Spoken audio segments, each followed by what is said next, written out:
Travel along, Catholic pilgrims, as we learn from St. Augustine, Doctor of the Church, while we read his book, Confessions.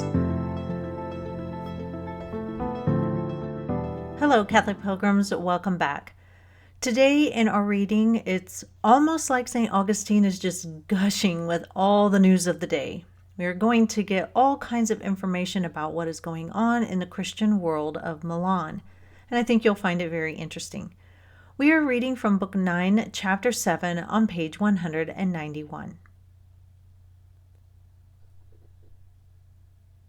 It was not long before this that the Church of Milan had begun to seek comfort and spiritual strength in the practice of singing hymns, in which the faithful united fervently with heart and voice. It was only a year, or not much more, since Justina, the mother of the boy Emperor Valentinian, had been persecuting your devoted servant Ambrose in the interest of the heresy into which the Arians had seduced her. In those days your faithful people used to keep watch in the church, ready to die with their bishop, your servant.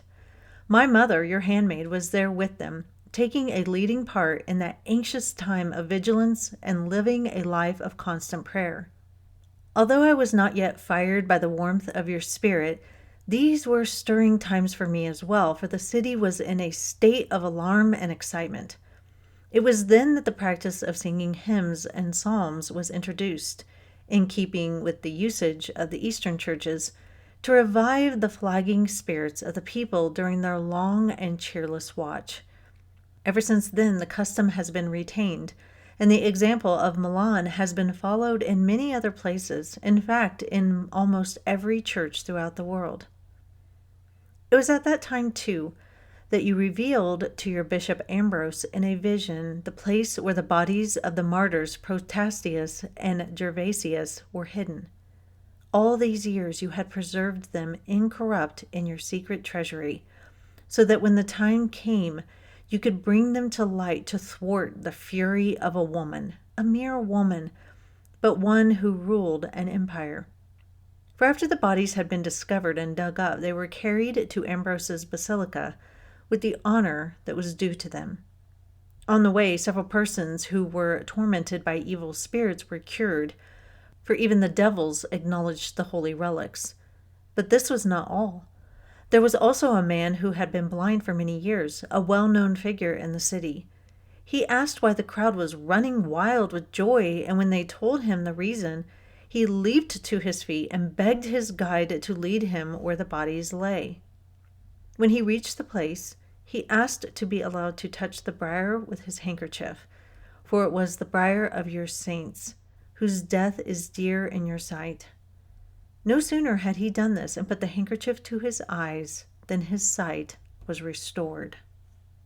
The news spread, your praises rang out loud and clear, and although this miracle did not convert the mind of your enemy, Justina, to sound beliefs, at least it restrained her from the madness of persecution. Thanks be to you, my God. Why have you prompted my memory so that I should confess to you these great events which I had forgotten to mention? Yet even then, when the fragrance of your perfumes allured, I did not hasten after you. So I wept all the more when I heard your hymns and holy songs, for it was as though, after I had so long sighed for your fragrance, I could at last breathe it in, at least insofar as human frailty can perceive it. I found the most interesting part of our reading today to be the story of the two brothers, Protestius and Gervasius. I've never heard of these two martyrs, so I had to go look them up. Protestius and Gervasius were twin brothers that were most likely young adults when they died.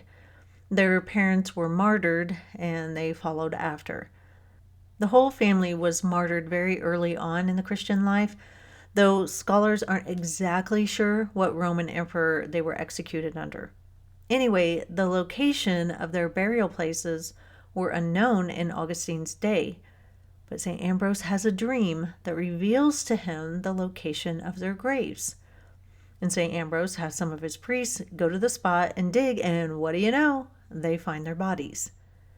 Their bodies are brought to the new basilica commissioned by St. Ambrose, and he was able to dedicate the basilica now that he had relics. That basilica, I think I've mentioned it before, it's the Basilica of St. Ambrose in Milan, and to this day, it still houses the bodies of St. Ambrose, St. Protasius, and St. Gervasius. The discovery of their bodies, quote, provided a massive spiritual boost to the early Christian community in Milan during a conflict with Arian heretics, unquote, as we read about in our reading, and also provided a boost during a tense time between St. Ambrose and Justina, the emperor's mother. In the Latin Rite, their feast day is June 19th, and for the Orthodox and the Eastern Catholic churches, it's October 14th. They are the patron saints of Milan, along with St. Ambrose, and also of haymakers, for all of you haymakers out there looking for patron saints. So, a lot of interesting info today. I learned about some new saints. I hope you did too, but we will stop here for today. Tomorrow we will pick back up with chapter 8, but until then, live the faith boldly and travel well.